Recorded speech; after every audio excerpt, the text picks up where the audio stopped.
வணக்கம் நண்பர்களே, ஏகேஸ் கிரியேட்டிவ் கிரியேஷனுக்கு உங்களை அன்போடு வரவேற்கிறேன். இன்றைக்கி நம்ம பார்க்க போகிறது பார்த்திங்கன்னா ரொம்ப ஹெல்த்தியான ஒரு கீரை கூட்டு தான் எப்படி பண்ணுறதுன்னு சொல்லி பார்க்க போகிறோம். வாங்க இப்போ வீடியோவுக்கு போகலாம். அதுக்கு ஒரு குக்கரில் ஒரு 50 கிராம் அளவுக்கு பாசிப்பருப்பு எடுத்திருக்கேன். பாசிப்பருப்போட ஒரு 20லேருந்து ஒரு 25 நம்பர் சின்ன வெங்காயம் நல்லா நீல வாக்கில் கட் பண்ணி எடுத்து வச்சுருக்கேன். சின்ன வெங்காயம் இல்லைன்னா பெரிய வெங்காயம் சேர்த்துங்க. ஒரு சின்ன சைஸ் தக்காளி, அதோட ஒரு 5 பல் போல் பூண்டு நல்லா தோல் உரிச்சிட்டு அதையும் உள்ளே சேர்த்துடலாம்.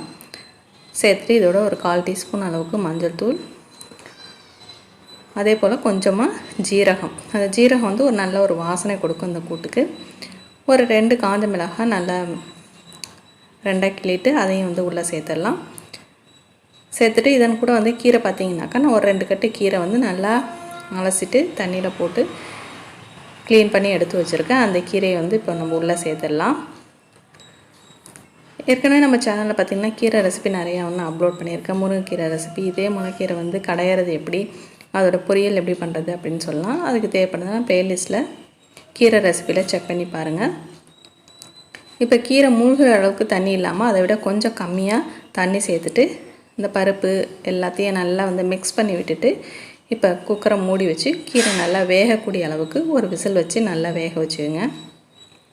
இப்போ பார்த்திங்கன்னா குக்கர் வந்து ஓப்பன் பண்ணி பார்த்தாச்சு. கீரை வந்து நல்லா வந்து நமக்கு தேவைப்படக்கூடிய அளவுக்கு நல்லா பக்குவமாக கரெக்டாக வந்திருக்கு. பருப்பு இல்லாமல் நல்லா வெந்துருச்சு. இதை வந்து நல்லா கரண்டியால் நல்லா ஓரளவுக்கு நீங்கள் மசிச்சு விட்றதுனா கூட மசிஞ்சு விட்டுக்கலாம்.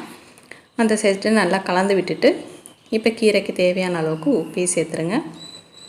உப்பு சேர்த்துட்டு ஒரு 2 நிமிஷம் நல்லா ஸ்டவ் ஆன் பண்ணிவிட்டு இதை அப்படியே 2 நிமிஷம் நல்லா கொதிக்க வச்சிங்கன்னா கீரையில் நல்லா உப்பு எல்லாமே நல்லா சேர்ந்துடும். இப்போ இதுக்கு ஒரு தாளிப்பு கொடுத்துடலாம். கொஞ்சமாக எண்ணெயில் கடுகு, உளுந்தம்பருப்பு, காஞ்ச மிளகாய், பெருங்காயத்தூள் சேர்த்துட்டு அதையும் தாளித்து கொட்டிட்டோம் அப்படின்னு சொன்னாக்கா நமக்கு சூப்பரான கீரை கூட்டு வந்து ரெடி ஆகிடுச்சு. இது வந்து பார்த்திங்கன்னா காரக்குழம்பு, வத்த குழம்பு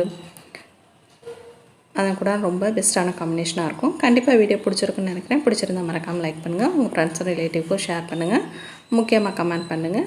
வேறு ஒரு இன்ட்ரெஸ்டிங்கான வீடியோவோட உங்களை மீண்டும் சந்திக்கிறேன். வணக்கம்.